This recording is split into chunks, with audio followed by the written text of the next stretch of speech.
It's All G. So this episode is episode 9. Yeah. A Q&A. Q&A about parenting and pregnancy and everything in between. So let's dive right into it. I think we've got a lot of questions from Ashi's followers. And some advice that parents have given, for new parents and new moms. So yeah, let's start. Me first? Oh, yeah, you first, bro. Oh, why thank you. So kind of you. Shehan. Oh, I'm not supposed to read that part. How did you know you were ready for marriage and later having kids? Well, in our opinion and from our perspective, it's very different because we've been together since we were 15. We got married at 25, which was 10 years for us. Yeah, and it felt like we were anyway married, I think, because we were living together. And then we had kids 5 years after we got married, which was when we were turning 30. And it was during COVID also. So yeah, we were trying before that. But we were really trying. We were like, if it happens, it happens. Yeah, we didn't actually, like the thing is I had to lose weight. Like we didn't know that there were like little problems like that. But then I guess when COVID happened, we just... Yeah, we got right into it, Yeah, we just told us. I got right into it. Oh, jeez. Anyway, we just decided, okay, maybe this is a good time for us now to, try and have kids and, we are turning 30. Yeah. And yeah. So how do you know? I mean, there's no right time, there's no wrong time. I don't think anyone's ready to have children, because I don't know. Yeah, I think what she means is that, it's... if it happens, you will be ready, yeah. Because it's your own child, so you will be ready. I don't know how to explain it. This is a pretty hard question, I guess. How did you know you were ready for marriage and later having kids? But what I would say is that, marriage, of course, you are ready for once you know you and your partner want the same things and you all are making this life decision to be together. And then having kids obviously comes with, a lot of other factors. But I think the main one is that, you want to provide and care for your own offspring and bring new life into this world. So everyone has a different time. There is no right time. So, and when you're ready, you'll kind of know. And don't get me wrong, of course, it can be scary. You can, be nervous about it. But that's okay. Yeah. Like, it's like a job interview. Just because you get nervous doesn't mean you don't want the job, right? So, that's just how I would look at it. Next question. If my husband or boyfriend does not want to have children, what should I do? Ooh, well, that's a tough one, but I guess, if you really want children and they don't want children, that's then kind of a deal breaker. Work out, yeah. Yeah, it doesn't work that way. I think that will always come in between maybe in your relationship if you really do want to have children and he really doesn't, he or she doesn't. So yeah, okay, let's take this. The question is, it's a hard no, right? The husband or boyfriend has already said a hard no to having children. And if you as a woman want to have your own children, then you're not on the same path, which kind of means, at some point there's going to be a disconnect and there's going to be, tension caused by the topic or problems, yeah. So if they don't, I guess you'll have to have a proper conversation and decide if you'll have to separate ways, because the thing is, if he's not going to change his mind and if you're not going to change your mind, then it's not going to work out. Yeah. So yeah, so it would be best to figure that out early and try and see how things go. Next question. What is the best age gap between children? Once again, I don't think there's a best age gap. I mean, I have friends whose, one sibling is 20 and the other sibling is 4.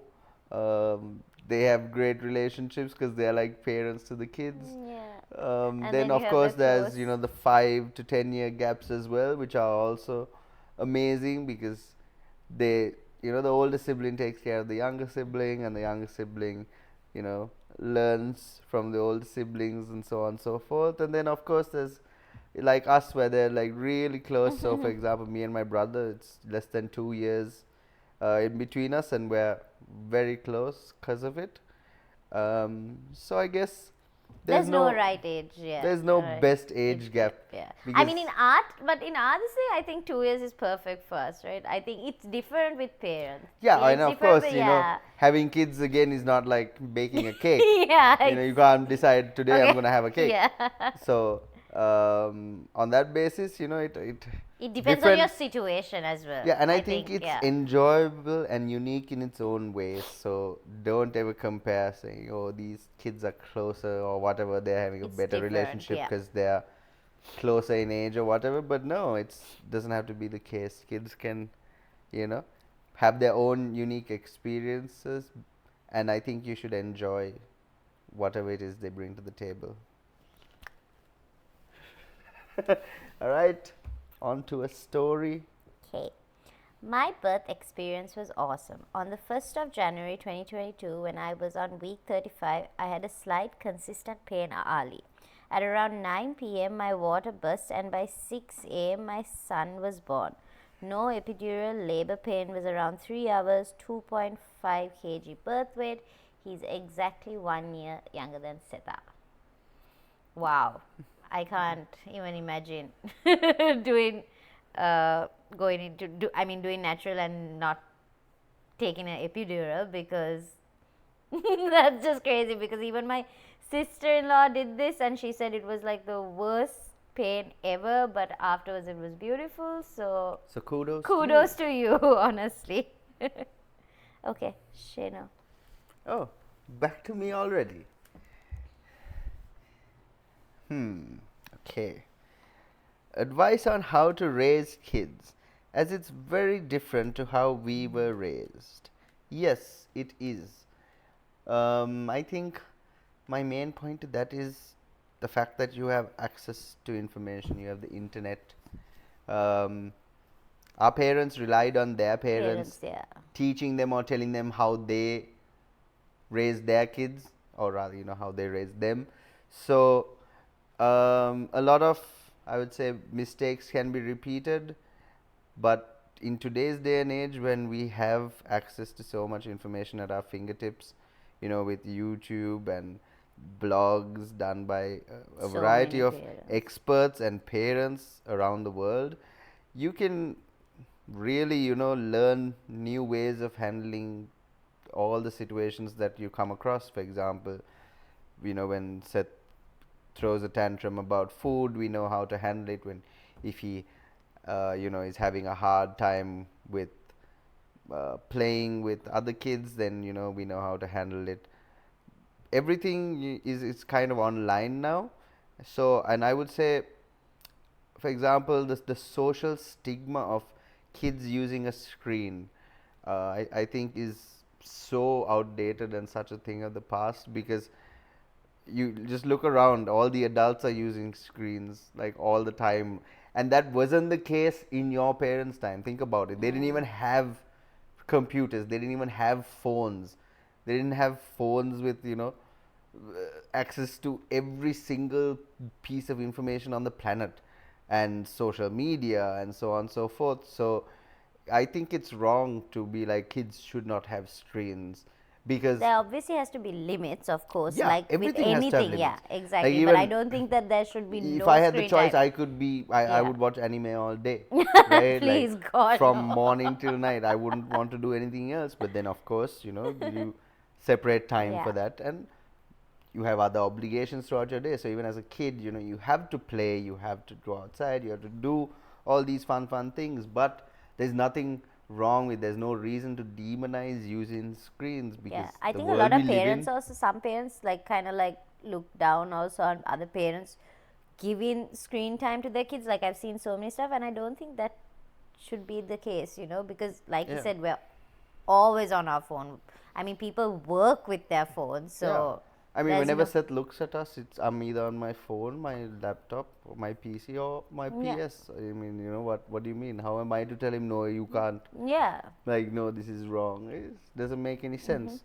So we live in a different time, and to learn, and what I'm saying is, you need to adapt and get a better understanding, because you don't have to rely on what people are like what people are telling you only. You can do so much research for yourself, because everything is available. Like I said, anything that happens, we just Google it, and like we get so many responses that we can go through and better understand how To handle the situations can be situation. handled.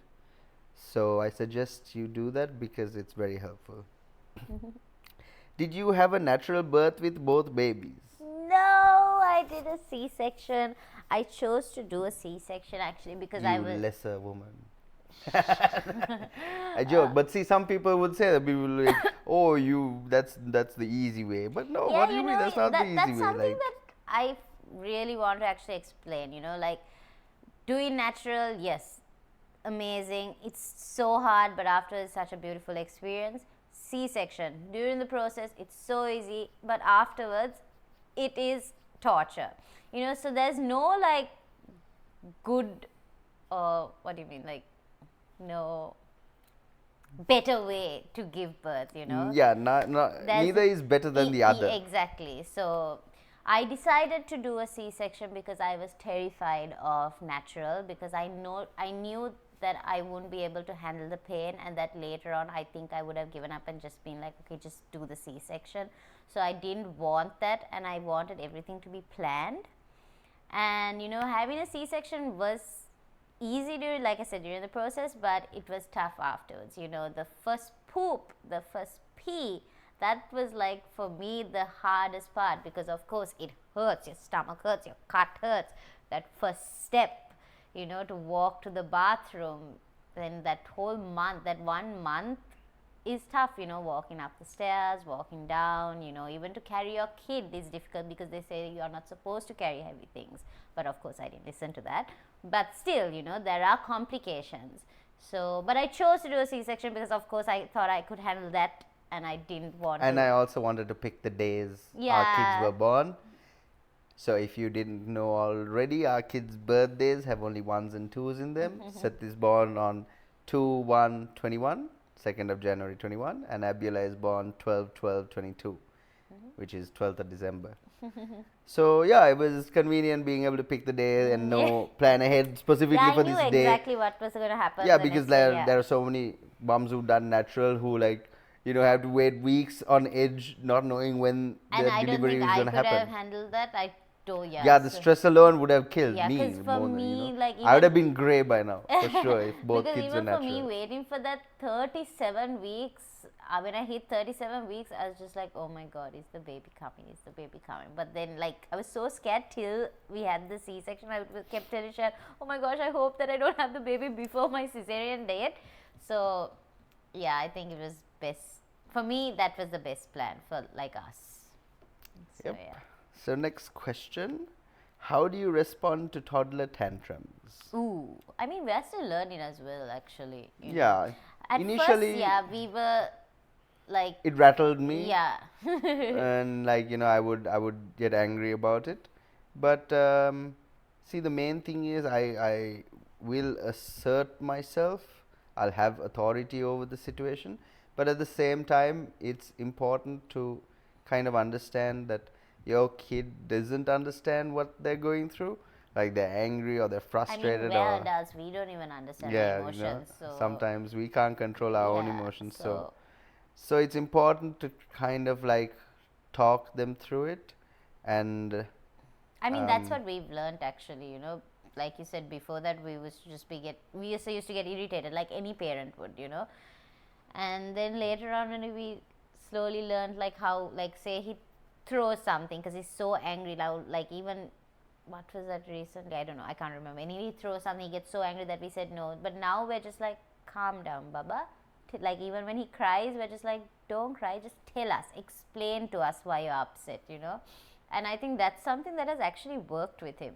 Like he calms down, and then he like while crying, he like tells the whole this thing, and then somehow he gets distracted by something else, and like But babe, and you know, kids yeah. will be naughty. Yeah. Like you know, they will step out of line per se. And you know that means not adhere to the norms of society, or so to speak. But that's okay.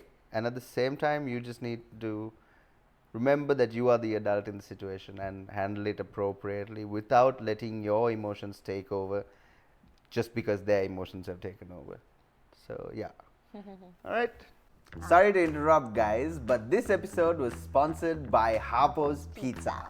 Yeah, some of the best Italian pizza in town, and they've got some amazing deals lined up for the next month. I believe it's buy one, get the second one 50% off. So do check them out because they have some of the most amazing pizzas in Sri Lanka. And now back to the episode. Some advice or some stories. Okay, this is a good one. If you are a breastfeeding mother, get the baby latched on I the think it's the one before that, no? Oh shoot, sorry. Funny guy. Okay, now can I just continue that? You do that one. Okay, latched on the areola and not the nipple. Areola? Oh no, I got my tongue twisted. Say it. No, I can't. No, I can't. You say it. I'm not Anyway, gonna say it. This makes I'm breastfeeding so much No, easier. read Shut it up. again. Read it again from the No, start. get lost. Additionally, I encourage you to bottle train when the baby is small, since it gets tough when the months pass by. Shut up. A plus point to this is that if you need a break, you can have some time for yourself. An important note when sleep training Baba is not to breastfeed the baby to sleep. Mom will be a human pacifier. This is so true, because actually with Seth, we made the mistake of, he used to fall asleep actually on my boob, but then we quickly started giving him the, why are you laughing and looking at me? Shut up. That's like fall asleep on your Oh God. Anyway, it's honestly, like all moms, breastfeeding is awesome, it's amazing, but you should also give the bottle to the baby, because then you have some break. Because the thing is, like, the baby gets used to your boob and he falls asleep in the boob, it's going to be so hard for you to change it. I know some moms that have breastfed their kid for 2 years because it was so hard for them to switch them to a bottle and also get them used to formula. So I think it's always, once again, yeah, this is another social stigma, and also a doctor's stigma, like, oh no, you are supposed to breastfeed your baby. Yeah, of course. But of course, breastfeeding is the best way, but it works, it goes according to what you want, not what other people are telling you to do. Because for me, like, after 3 months, with Seth, I pumped, breastfed, and then afterwards I told myself, no, I want to start formula after 3 months. And I was a bit scared to do it also because I wasn't sure about what other people would think, but Seth is perfectly fine, there's nothing wrong with him. He's totally okay. Abby started formula at 2 months because I just couldn't pump and I couldn't. And also that's the stress of not knowing if she's drunk enough milk. Because like for me with Abby, like the first 2 weeks was really tough because she just wasn't latching on my boob, and it was so tough that I used to just cry, and I think she also felt it because I was also agitated, and then I just told myself, what. I tried to show her how, but she wouldn't listen. Anyway, I just decided to pump, and I pumped for the first 2 months, and then I switched to formula, and there's nothing wrong with her. She's completely fine, and I think this advice is really good. Also, just don't breastfeed your baby to sleep, because then they associate feed to sleep. It should be feed while awake, and then sleep good night while awake and put down. More tips on sleep training later. Yeah. Okay, so after that, I don't annoy me. Tell you just in case, Just in case what? I got your brain for a second. Shut up, man. Ashi brain. As a future mother to be, As a future mother to be with no parents, any tips or links on how to raise my kid on my own? Well, like I said, all the information you could possibly want is online. You can literally Google specific questions like, my baby threw up after having milk and is coughing, what should I do? Bam, you'll get a response. My baby, is not peeing often enough. What, so besides the stuff that you feel that a doctor should answer and doctor should advise you on, everything else with regards to raising a baby is online and freely available to everyone. So tips or links, I would just say, you can, because we don't really also know how to answer that, right? Like, no, I mean, so as a future mother to be with no parents, any tips or links on how to raise a kid on my own? So I would say reach out to Ashi, if you have any questions. If you have any more Mama Poo meetups, I would suggest that having one soon, September 9th. Okay, so Ashi organizes Mama Poo meetups where mothers get to come together and share their thoughts. Pregnant moms. Yeah. Pregnant moms, yeah. Pregnant moms. Yeah. New moms to be, yeah. So of course, if you reach out, I'm sure we can make an exception and you can come and discuss anything that you want to. And yeah, the best thing I think is having a support group of other mothers as well, because they share a lot of information with each other and yeah, because I have that. I did like the past 2 Mama Poo meetups we did, and it's so nice that I have 2 groups of moms, like they help each other, they ask questions, and it's nice, for them also. Like they always say you're not alone. You're not alone. You can ask anything you want. You won't sound stupid. Like it's actually so nice to see, and I'm so glad that we actually started this, because I don't know, it's good. Why are you laughing now? Because I'm reading that word you couldn't pronounce, and you have to pronounce it. No, I'm not going to do it now. Get lost. Okay, next. Alright, what are the must-have products to prepare for pregnancy and parenthood? To prepare for pregnancy? Stretch mark cream for your stomach. That's definitely a must-have for pregnancy. No, wait. What are the must-have products for pregnancy? The stretch mark cream, which is for after the pregnancy. No, before? It's during. During. Yeah, during. You need it during. I made the mistake and I didn't use it. See, there you go. You would have made a mistake because of me, but you have to apply it during. What? Anyway, yeah. So I made a mistake. Actually, I used the wrong cream, cocoa butter. I don't know. It just didn't work for me. I don't know if I think a lot of people said that bio oil is really good. I wish I knew that before. Anything else that you need for pregnancy?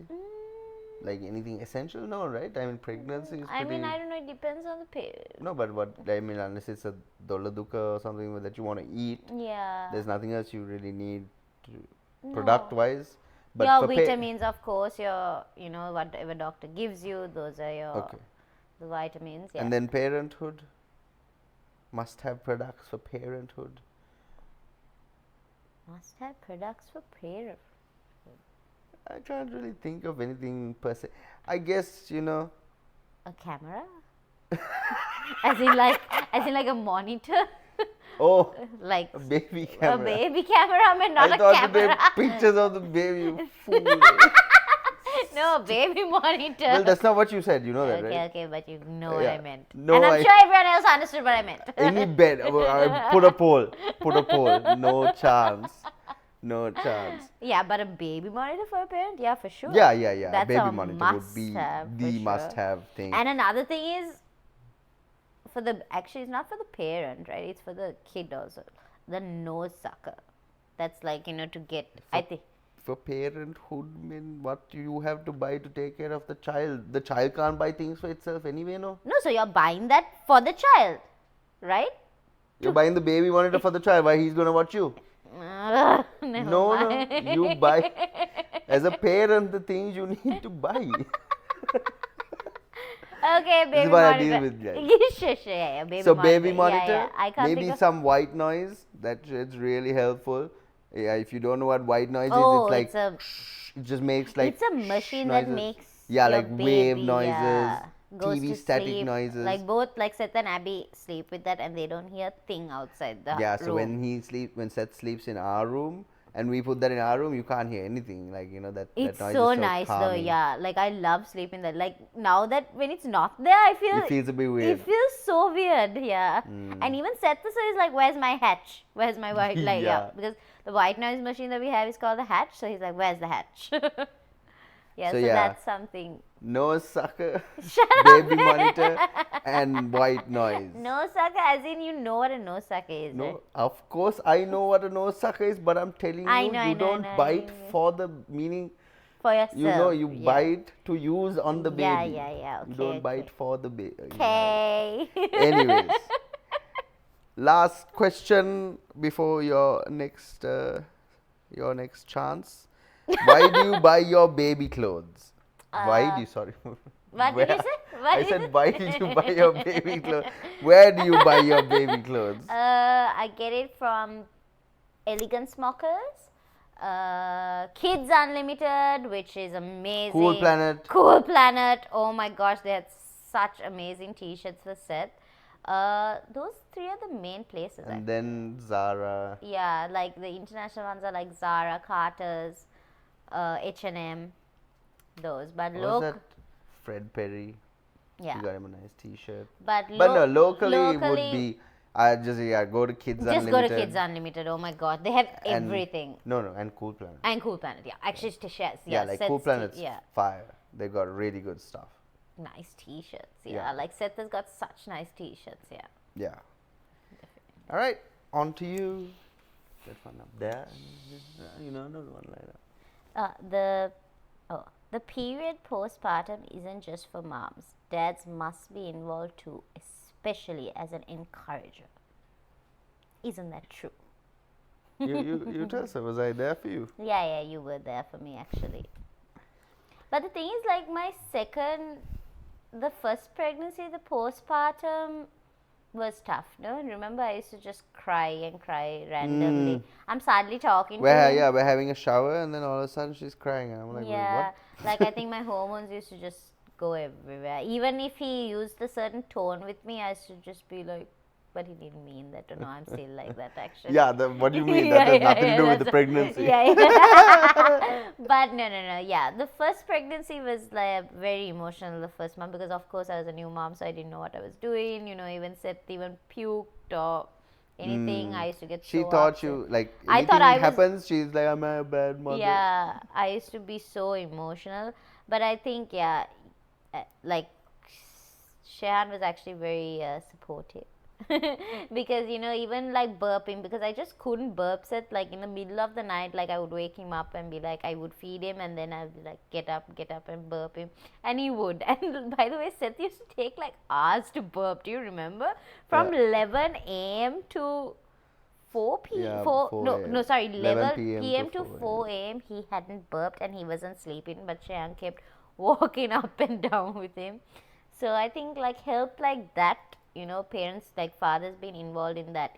That's why I say, like, you need to pump and give the dad too, because like you loved feeding Seth as well, right? You loved being a part of it. And also, I mean, like I said before, Yeah. kudos to single parents. Yeah, like, 100%. you guys are amazing. You deserve an award, seriously, for doing it alone, because it's a two-person job. And I mean, when I have to do it alone, I'm just like, damn, Ashi, come here and help me. And like, obviously, so when she's doing it alone, she's feeling the same. So you, like, fathers need to realize that your only role wasn't putting the baby in your wife. You've got to step up and help her take care of the baby too, because I mean, they are your kid. So it's very important that you help with everything. There shouldn't be something that you're like, oh, this is what she's supposed to do. Yeah. I mean, if you can 'Cause help what- out and yeah, because whatever I do, you do. yeah, We share. I mean, there aren't gender specific roles Yeah. except for the breastfeeding, of course. Yeah. Everything else I can do too. I can change nappies, I can wash the bottles, I can wash the baby, I can hang out with the baby if necessary. It's all things that both parents can do and both parents should do. And the awesome thing is also like like you can take care of Seth even when I'm not around. You can do even when Seth was a baby. When I ever had to leave, remember I went on my girls trip for a bachelorette, and 2 days Shehan did everything. Yeah, that was so much fun. That was but I remember I looked at the camera. Oh my gosh! And Seth got up and he was crying, and obviously Shehan didn't hear it, and Shehan was sleeping right next to him, guys. I sleep like a log. So I can see Seth crying, and I'm like, oh my god. But luckily my camera, I could speak through it, and I used to be like, I was like, baby, don't worry, don't cry, and I'm calling Shehan, I'm like, get up, and then Seth is just listening to me. But then he eventually got up, thank God. Yeah. And another thing is that like everything is easier when you do it together. Like no Definitely. joke. Whether it's washing the kid or changing the diaper or feeding. If you do it together, it's actually so much easier. So I mean, we put Seth to sleep like together all the time. I Yeah. mean, the night routine, like enjoyable yeah, now. we just do everything together. Nangi, of course, sleeps early, so it's your turn. I was just preparing. Oh, really? All right. A question I think we already answered. When did you start bottle feeding?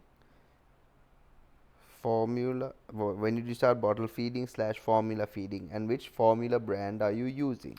So we use HIP, the UK version. For both, we did that. Actually, Seth used the Dutch version, and now Abby is using the UK version.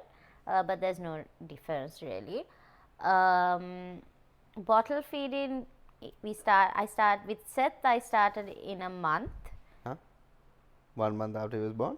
No, No. about 2-3 weeks. No, 2 weeks in. What? Bottle feeding? Or we didn't. No, Seth, we didn't bottle feed for a long time. No, we did in a month. I pumped and I used to give you to feed. Ah, yeah. Yeah, in a month. So in a month. Okay, yeah, sorry. I meant formula feeding. Was after? Formula feeding with Seth was 3 months. Abby was 2 months. Yep. Yeah. But Abby also was bottle. Abby was exclusively pumped. I didn't breastfeed her because it was really difficult for me. But then the second month I switched to formula. But yeah. Next question is, how did you sleep train Seth and little Peaches? Well, do we have a video? We on do that? have a video with On Seth. Ashi's other channel, Yeah, on of Ashi's YouTube sleep channel. training Seth. Sleep training Seth. So the thing is with us, like Seth got into a routine, as soon as, like we said, routines are very important. We followed Gina Ford. The only thing that was kind of difficult was towards when he turned 1, I think, was him waking up in the middle of the night and getting on the bed and not letting me sleep. Like that was very, like, he used to do it every night, I think, and he used to basically keep me up. I don't know, I think it was just a phase he went through maybe. But then we thought to ourselves, okay, we need to, sleep train Seth and, get him to, put himself to sleep. And that was So like it was going to Dubai actually. We went to Dubai and it ruined his entire routine. everything was ruined actually, yeah. Because he was sleeping through the night. Yeah. It was just like after So then Dubai. after that we sleep trained him, which was at a year old. Yeah, he was a year. And we sleep trained Abiela At 6 months? 6 months. 6 months, yeah. It was a process with Seth, because you pretty much have to let them cry to sleep. So we put him in his room, and the sleep trainer tells us in 10 minutes he will fall asleep. So now we are waiting, and he's crying. But on the 10th minute, just like she said, he stopped and he went to sleep. It was amazing, and I was like, yes. But then guess what? For the next 5 hours, she was crying. She cried for 5 Yeah, that whole was hours. horrible. Even the next day, my eyes were just so And I puffy. was sitting next to her like, what are you doing? He's fast asleep now. It's like, no, we're bad parents. So yeah, But no, it's a bit tough because you have to let your kid I cry. mean, yeah, but it was life changing. Yeah, Like, 100%. traveling, going anywhere, he can just Now put we can himself just to put our kid down and they go to sleep. Yeah, there's like done. no So issue. Even Abby, same thing. Abby wasn't hard because I think she was smaller. she was also. smaller, so she didn't understand. But Seth may have understood a little. No, he also didn't really understand like that. But Yeah, you were just tripping. I was just tripping. But Abby, I was pretty chilled out about it. I think because I went through the process with Seth. Oh, and so the next question is pretty much what we're answering. How did you all feel using the cry it out method for sleep training the kids? The thing is, we chose to do the cry out method because I think we felt that it would have been easier for us. Because if we were in the room with him, we knew he wouldn't go to sleep. It depends on the situation. So we felt that the cry out method will work, and it 100% did work because Seth immediately in a week was sleep trained. Yeah. So, and he felt it depends on the child. But of to course. answer the how did you all feel question, well, like I said, I she cried felt for like 5 hours. shit. She almost gave up on that day one. Yeah. But we're glad we stuck through it. And the thing is, we had each other to console each other. He wasn't really. It was just you me. had me to console yeah, you. he was We had consoling each other. me. Yeah, he consoled me. Yeah. But it was the best decision we made. I think even Abby, 100%. like, I feel so relaxed. Also, if you It's feel kind of life changing it's because such a life change, another yeah. thing is a lot of parents that we meet tell us, oh, our kid isn't sleeping through the night or whatever, blah blah blah, and we don't understand that at all because our kids go to sleep at around 7 o'clock and wake up at 7 in the morning. So I mean, the first 5 months was tough because she used to wake up in the middle of the night for feeds and all that. Einstein, after we sleep trained them. After we sleep train, because also sleep training is the best to start at when they're like 6 months, because before 6 months, babies are still getting into a routine, still figuring out their feed schedules. It can change, and so yeah. Hey guys, just want to take a second and shout out my YouTube page, Asherah Gomez. That's where I post all about lifestyle and travel. And also, please check out our Patreon. We hope to post more behind the scenes content of our daily lives. So please subscribe and show your support. Cheers. The one liner. The one before the last one. The hassle. Actually, Okay. you need to turn a bit. No, you. Oh, I don't sorry. think people can see that pretty face of yours. Shush. Okay. Now, advice. The hassle is real, but they grow up in the blink of an eye. So take it easy and enjoy with them. So true, because like Seth has grown up so fast.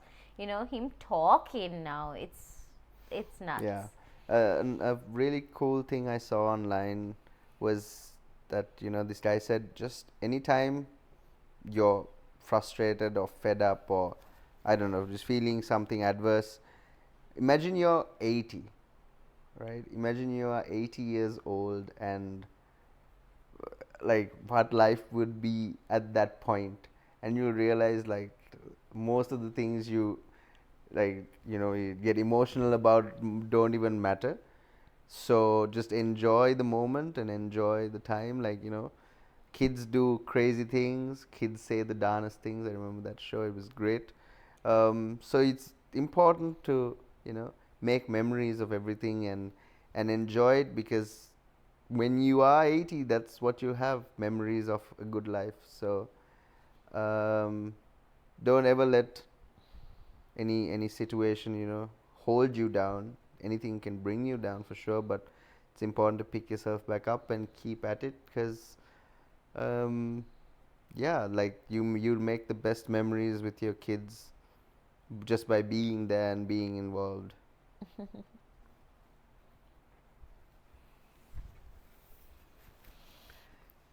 Are you considering paying your kids when they're older for doing chores around the house? I haven't even thought about that. Yeah, I've thought about it. You have? Yeah, of course.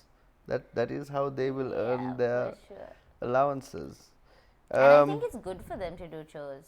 Yeah, but like I don't think we have the same things in mind when we say chores. It's not that I'm going to get my child to sweep the house. Yeah, no. Clean up after him, his toys. Yeah, he's got to keep his own room clean and tidy. Yeah. He's got to have a certain set of plants that he's taking care of, and they need to be watered and so on and so forth. Yeah. Then, other little things. I guess we'll come up with them as we go along, but so chores wise, I guess it'll be a different type of chores that he would have to do, but yes, they would have to earn their allowances. I think it's a good thing to learn at a young age.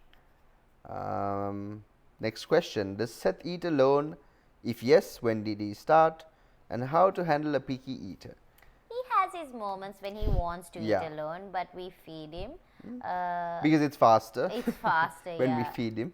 But there are times he's like, no, I want to eat, which then we give him. And then sometimes he would just say, Mama, can you feed me? So then we would.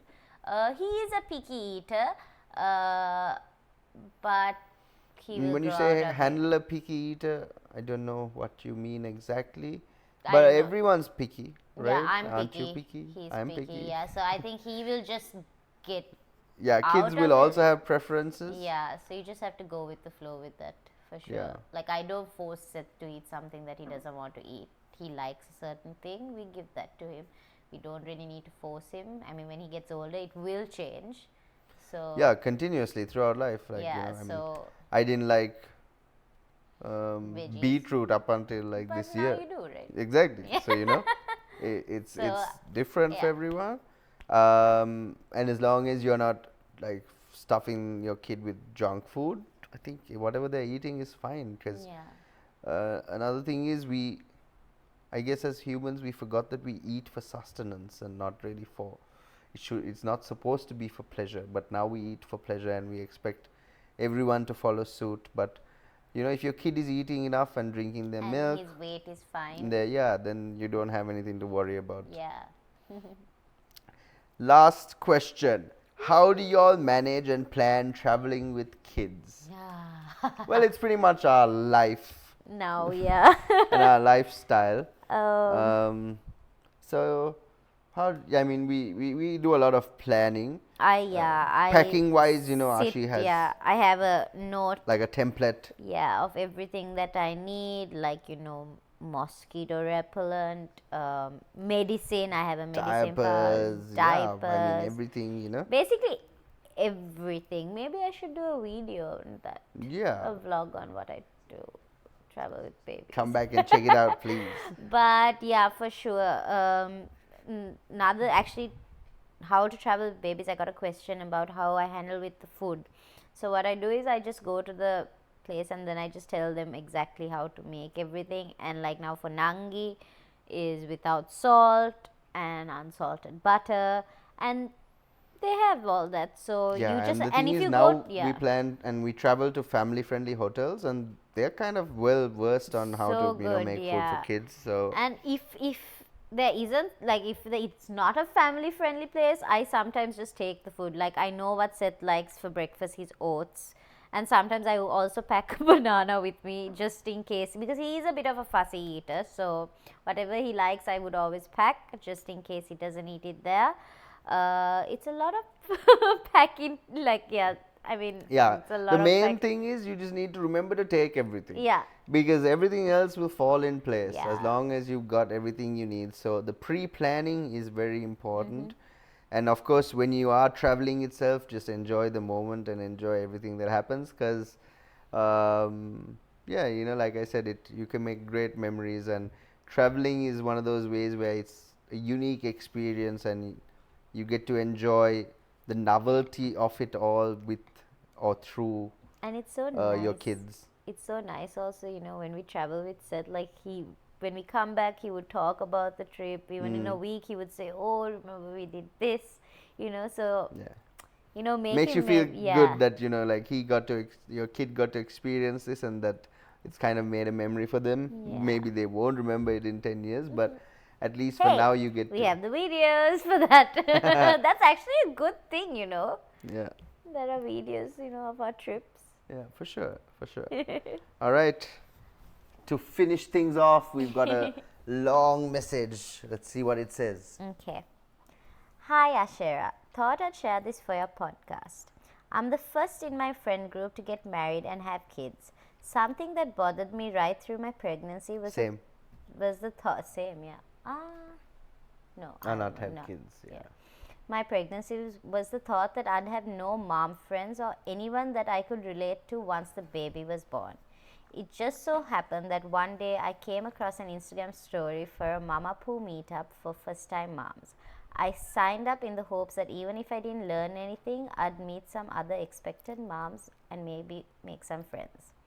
My baby was due in May, but due to complications that happened in the 8th month of my pregnancy, I had to opt for a C-section to deliver her 1 month early. As excited as I was to meet my baby, I was suddenly overcome with an intense fear of how everything was changing so much sooner than I thought. I felt like I was about to lose myself. To top it all off, my C-section was scheduled to be the very next day, after the Mama Poo meetup. So many people asked me to skip it to rest in order to prepare for surgery, but in an attempt to do one last thing for myself before baby came, I decided to go for the meetup anyway. Ended up being one of the best decisions I made. Not only did I learn lots of helpful tips, especially what to expect from the C-section I'd have the next day, but I also met some wonderful sweet mamas whom I could share my experiences with, ask for advice and celebrate babies with. This came in so handy when the baby blues hit postpartum, and I had all these ladies who could understand me just a text away. Oh, that's so sweet. Yeah, that's awesome. And I'm so happy that we started this Mama Poo meetup, because it's so nice to get messages like this and, realize. She came for the thing a day before she gave birth? I remember this because after the meetup, she suddenly told us, oh, my C-section is the next day. We were all in shock. We were like, what? That's pretty crazy. That's but it's awesome because the thing is, she also was planning to do like a natural, I think, and then she had to do a emergency C-section. So it was really, it's nice. Wait. Before we go, I want you to read that word one more time. No, I can't. Areola.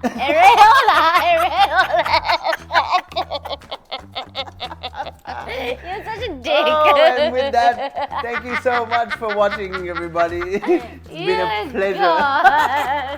Go away, And like we say, it's all G. This episode was edited by DK Photography and produced by 58 Designs.